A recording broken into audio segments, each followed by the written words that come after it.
सनत कुमारांना काय करतात, उपदेश करतात. त्यांना हे मोह झाला.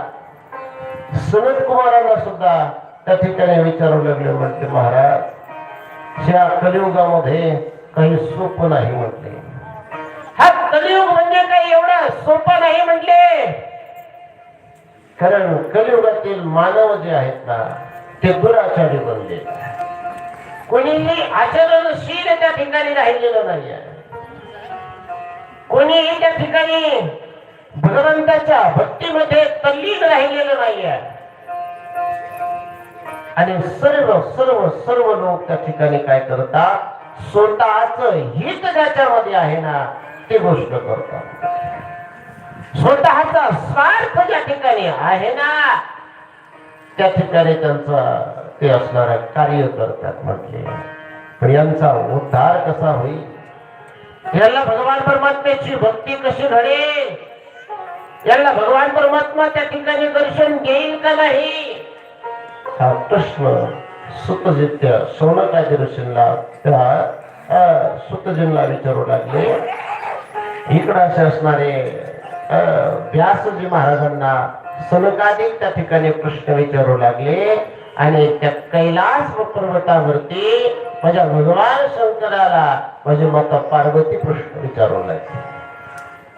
ऐका, शिव महापुराणामध्ये 4 संवाद चालतात.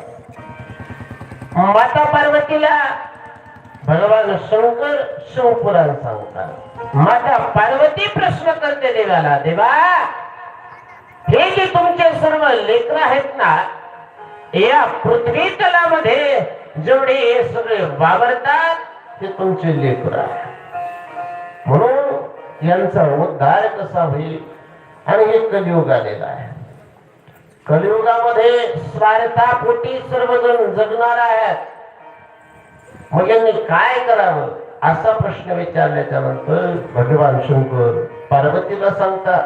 तोच प्रश्न सुतजींना शौनकादी ऋषींनी विचारला आणि तोच प्रश्न इकडे असणारे सनत कुमाराने व्यास महर्षींना विचारला. व्यास महर्षी सांगू लागले, म्हटले सनत कुमारांनो ऐका, म्हटले ज्यावेळेस ब्रह्मदेवाने मला एक शास्त्र सांगितलं ना ते शास्त्र मी तुम्हाला सांगतो.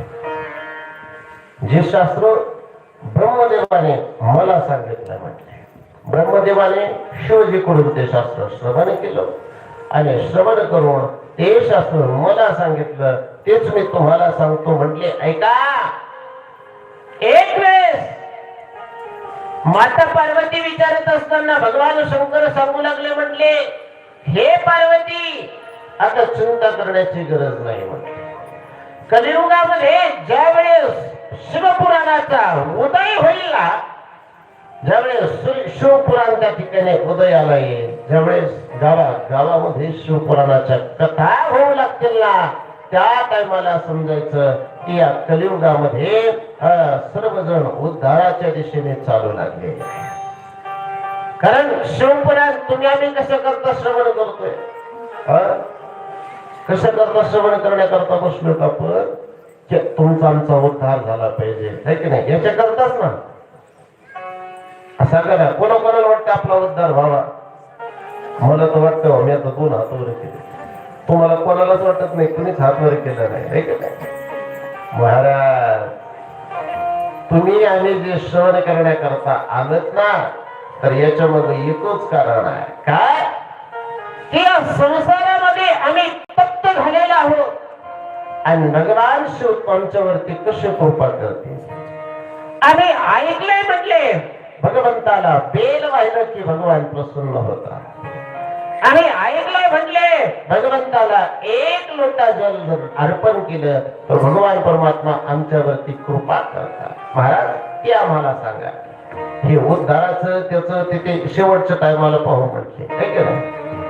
आधी आम्हाला ते सांगा, आमचे आडलेले नडलेले राहिलेले काम कसे पूर्ण होते, है की नाही.